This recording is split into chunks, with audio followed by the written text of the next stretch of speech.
ভাই শুরু করে। আচ্ছা, তো আমরা এখন আমাদের আসলে প্রোডাক্ট নিয়ে যদি আরেকটু ডেপথ নলেজ পাইতে হয়, যেটা দরকার, যেটা নিয়ে কথা হইতেছিল, যে রিয়েল লাইফ প্রোডাক্ট যেগুলো আছে এগুলো একটু এগুলো বেশি অবজার্ভ করতে হবে, বা এগুলো নিয়ে এগুলোর ফ্লো দেখতে হবে, সার্ভিস দেখতে হবে, সোজা কথা অ্যাপ এক্সপ্লোর করতে হবে, এক্সপ্লোর করে দেন আইডিয়া নিতে হবে, সো দ্যাট আমাদের প্রোডাক্টের সেন্স বিল্ড আপ হয় বা বিভিন্ন সার্ভিস নিয়ে আইডিয়া হয়। কিভাবে আমার কম্পারেটিভ স্টাডি করা যায়, এই জিনিসগুলো আমার বুঝতে সুবিধা হয়। এখন এই এই জিনিস নিয়ে যদি বলি, তো আমার কাছে যেটা মনে হয় পার্সোনালি, যখন তুমি কোনো কিছু অবজার্ভ করবা, তুমি সবচেয়ে ভালো অবজার্ভ করতে পারবা দুইটা নিয়ে, যখন তুমি একই সার্ভিস বা একই ফিচার বিভিন্ন মাল্টিপল অ্যাপ বা মাল্টিপল প্রোডাক্টে তুমি দেখবা। যেমন ধরো উবার বা পাঠাওর ক্ষেত্রে যদি বলি, দুইটাই হইতেছে আমার রাইড শেয়ারিং অ্যাপ। কিন্তু আমি যদি রাইড শেয়ারিং অ্যাপের ক্ষেত্রে আমি দুইটা বুকিং ফ্লোর কথা কই, ধরো তোমার উবারের কথা যদি বলি, উবারে কি করতেছে আমার, উবার হচ্ছে ফার্স্টেই ও কি বলে, আহ, তুমি ডেস্টিনেশন সিলেক্ট করো, দেন তোমার অটো সাজেস্ট করে, যেহেতু পিক আপ লোকেশন তোমার ডিটেক্ট করে জিপিএস এ। উবার যেটা হইতেছে আমার, ওই যে জিপিএস এর বাটন থাকে, চাপ দিলে আমার জিপিএসটা অটোমেটিক নিয়ে নেয়, এবং হইতেছে আমি চাইলে আমার কারেন্ট লোকেশন দিতে পারবো, আহ, অথবা হইতেছে আমি কারেন্ট লোকেশন আমি লিখতে পারবো। পাঠানোর ক্ষেত্রে যেটা হয়, পাঠানোর ক্ষেত্রে, হ্যাঁ, হ্যালো, হ্যাঁ ভাই শুনতেছি। কথা শোনা যায়? হ্যাঁ, ক্লিয়ার শোনা তো, বলেন। আচ্ছা, কিন্তু পাঠানোর ক্ষেত্রে যেটা হয়, পাঠাও যখন আমরা ম্যাপ ওপেন করি, পাঠাও যখন অ্যাপ ওপেন করি, প্রথমে আমার বলে তুমি পিক আপ পয়েন্ট সিলেক্ট করো। তো পিক আপ, এই ক্ষেত্রে পরে হইতেছে ডেস্টিনেশন অ্যাড করো। এখন দুইটা কিন্তু উল্টা হয়ে গেল। আমার পাঠাও বলতেছে তুমি পিক আপ পয়েন্ট সিলেক্ট করো, যে জায়গা থেকে আমার নিয়ে যাবে, পরে হইতেছে আমার ডেস্টিনেশন সিলেক্ট করো। উবারের ক্ষেত্রে বলে তুমি আগে কোথায় যাবা ওইটা সিলেক্ট করো, তারপরে তোমার মানে তুমি চাইলে অটো সাজেস্টেড লোকেশন অথবা নিজের মতন করে লোকেশন তুমি দিতে পারো জিপিএস দিয়া। এখন দুইটার ক্ষেত্রে আমার ডিফারেন্সটা কি? পাঠাও এজাম করতেছে যে এক্ষেত্রে ইউজার নিজের জন্য না, অন্য কারোর জন্য রাইড ডাকতে পারে। আর উবার অ্যাজাম্পশন করে যে 90% ক্ষেত্রে ইউজার নিজের লোকেশন থেকে রাইট ডাকবে। ঠিক আছে, হুম। দুইজন কিন্তু অ্যাজাম্পশন কিন্তু দুইটাই করে। এখন এই জিনিসটা তোমার বুঝতে হইলে প্রোডাক্টের ভিতরে রয়ে যেতে হবে একদম, যে আসলে কি, ওরা আসলে কি চিন্তা করতে পারে। And এই জায়গাতে তুমি শিখতে পারবা কি, এই জায়গাতে শিখতে পারবা যে প্রোডাক্টের সেন্স কেমনে তোমার আরেকটু শার্প করা যায়, একটা ডিজাইনের পিছনে লোকাল কনটেক্সট ভার্সেস গ্লোবাল কনটেক্সটের ডিসিশন কিভাবে হইতে পারে। এখন পাঠাও হইতেছে আমাদের লোকালি চিন্তা করছে, উবারের কনটেক্সট হইতেছে গ্লোবাল কনটেক্সট।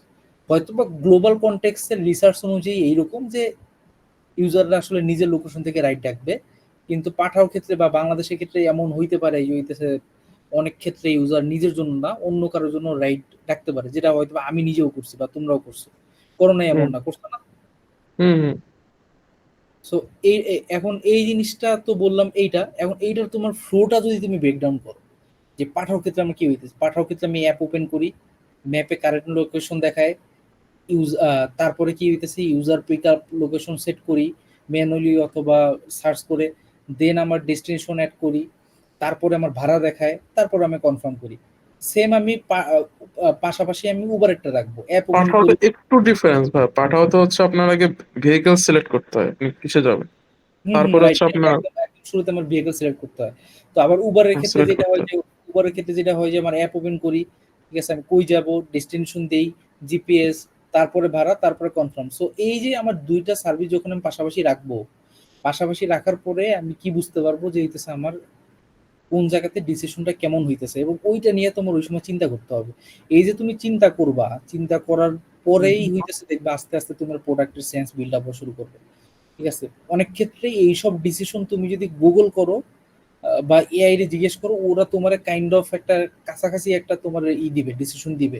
অনেক সময় হুম। তুমি এই জিনিস যদি ইউটিউবে সার্চ করে দেখবো, অনেক ভিডিও মেকারস আছে যারা এগুলো নিয়ে কথা বলছে যে কেন ওরা এই জিনিসটা করে। ঠিক আছে। আরেকটা জিনিস ভাইয়া, পাঠাওতে ওদের কিন্তু সার্ভিস অনেকগুলা, মানে ফুড আছে, পার্সেল আছে। হুম, হুম, তো রাইট। আমি যদি উবারে কিন্তু একটাই সার্ভিস, দ্যাটস ওয়াই ওরা আগে বলছে তুমি আগে লোকেশন সিলেক্ট করো, তুমি পিক আপ পয়েন্টও তোমার হচ্ছে লাইভ লোকেশন, আর তুমি কোথায় যাবা ডেস্টিনেশন সিলেক্ট করো, আর কিছু করা লাগবে না। কিন্তু শোনো, একটা পাঠাওয়ার ক্ষেত্রে জিনিসটা ফ্লেক্সিবিলিটির আলাদা। একটা ব্যাপার আছে, পাঠাওর ক্ষেত্রে হ্যাঁ, ফ্লেক্সিবিলিটি বেশি। তুমি ফ্লেক্সিবিলিটি বেশি। অন্য কারোর জন্য রাইট ডাকতে পারো, এটা হ্যাঁ, তোমার জন্য ইজিয়ার, ঠিক আছে, কিন্তু নিজের জন্য ডাকলে একটা অতিরিক্ত স্টেপ তোমার লাগবে পাঠাওর ক্ষেত্রে। আপনার কাছে কি মনে হয় না পাঠাও আস্তে আস্তে আস্তে সুপার অ্যাপ হচ্ছে? কারণ ওদের ভিতরে আবার দেখলাম কারেন্সি রিসেন্ট টাইমে, কি জানি Pathao is Pathao current already a super app. Already, হ্যাঁ সেটাই বলতেছি, এখন ওটা সুপার অ্যাপই তো। আর উবারের ক্ষেত্রে চিন্তা হইতেছে আমার স্পিড বেশি, সোজা কথা আমার কম, মানে আমার খুব তাড়াতাড়ি আমার ডিসিশন মেক করতে হবে, হ্যাঁ, ঠিক ডিসক্রিমিনেট আছে। এক্স্যাক্টলি। সো এইখানে কনটেক্সটটা হইতেছে আমার লোকাল হ্যাবিট, আর হইতেছে লোকাল হ্যাবিটটাই মেইনলি হইতেছে আমার বোঝার ব্যাপারটা, ঠিক আছে। আরেকটা এক্সাম্পল ধরো তোমার দারাজ বা হইতেছে অ্যামাজনের চেক আউট। দারাজের চেক আউটের ক্ষেত্রে কি আমার অনেকগুলো স্টেপে ভাগ করা, যে অ্যাড্রেস দাও, ডেলিভারি মেথড দাও, পেমেন্ট দাও, রিভিউ দাও, দেন কনফার্ম করো। অ্যামাজন কি করে? Amazon just on click buy, তুমি অ্যাড্রেস তোমার সেভ অ্যাড্রেস দিবা, এবং পেমেন্ট থাকলে পেমেন্টে চাপ দিলে এক ক্লিকে হইতেছে তোমার অর্ডার কনফার্ম হয়ে যায়, দেন তোমার যেটা বাকি। যেটা ফুড পান্ডা ফলো করে আর কি, আপনার অ্যাড্রেস আগে থেকে সেট থাকে, আপনি জাস্ট। হ্যাঁ, রাইট। সো অ্যামাজনের ক্ষেত্রে অ্যামাজন হইতেছে হ্যাবিট বিল্ডিং একটা প্ল্যাটফর্ম কাইন্ড অফ, যেতেছে অ্যামাজনে যারা অর্ডার করে দেখা যাইতেছে রেগুলার অর্ডার করে, সেম জিনিস দারাজেও আছে। বাট দারাজের ক্ষেত্রে কিন্তু আমাদের বাংলাদেশের কনটেক্সটে তুমি চিন্তা করো, তুমি এরকম অনেক হয়েছে না যে তোমার জন্য অর্ডার করতেছো বাট তুমি তোমার লোকেশনটা চেঞ্জ করে দিছো। হ্যাঁ, আমি দারাজে কখন অর্ডার করি, আমি দারাজে অর্ডার করি তখন আমি যদি বাসায় অর্ডার করি, আমি অর্ডার করি সাধারণত বুধবার, যাতে বৃহস্পতিবার, সরি শুক্রবার বা শনিবার আমার বাসায় আসে। কিন্তু যখন শুক্রবার বা শনিবার অলরেডি হয়ে যায়, তখন যদি আমার আর্জেন্ট অর্ডার লাগে, আমি অর্ডার লোকেশনটা চেঞ্জ করে দিই অফিসে, তাই না? সো হ্যাঁ। এক্ষেত্রে কিন্তু আমার দেখছো ব্যাপারটা এই জায়গায় কিন্তু তোমার কাহিনীটা হয়ে গেছে। কিন্তু অ্যামাজন, অ্যামাজন থেকে যখন ধরো আমার একটা প্রোডাক্ট আসতে 14 দিন লাগবে বা 15 দিন লাগবে, আমি কি আমার লোকেশন অলরেডি জানি না যে আমি কোথায় দিব? হ্যাঁ, আমি জানি। কিন্তু তখন, আমি কিন্তু অফিসের লোকেশন তখন দিব না। দরকার হইলে আমি আমার গ্রামের বাড়ির লোকেশন দিব, কিন্তু আমি অফিসের লোকেশন দিব না, কারণ আমি জানি না যে ওই টাইমে অফিসে আমি থাকবো কিনা। হুম, হুম। সো এইটাই কি, এখানে কিন্তু একটা ব্যাপার, মানে ব্যাপার আছে আসলে, ঠিক আছে। তো ফ্রিকশন কেউ ইচ্ছা করে কমায়, কেউ ফ্রিকশন ইচ্ছা করে বাড়ায়। বাট কেন কমাইতেছে বা কেন বাড়াইতেছে, কেন সিম্পলিসিটি হইতেছে বা কেন একটু কম্পারেটিভলি কমপ্লেক্স মনে হইতেছে, এই জিনিস আমাদের কি করতে হবে, বুঝতে হবে।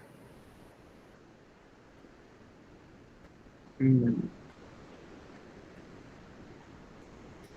তো রেকর্ড অফ করবো। করো।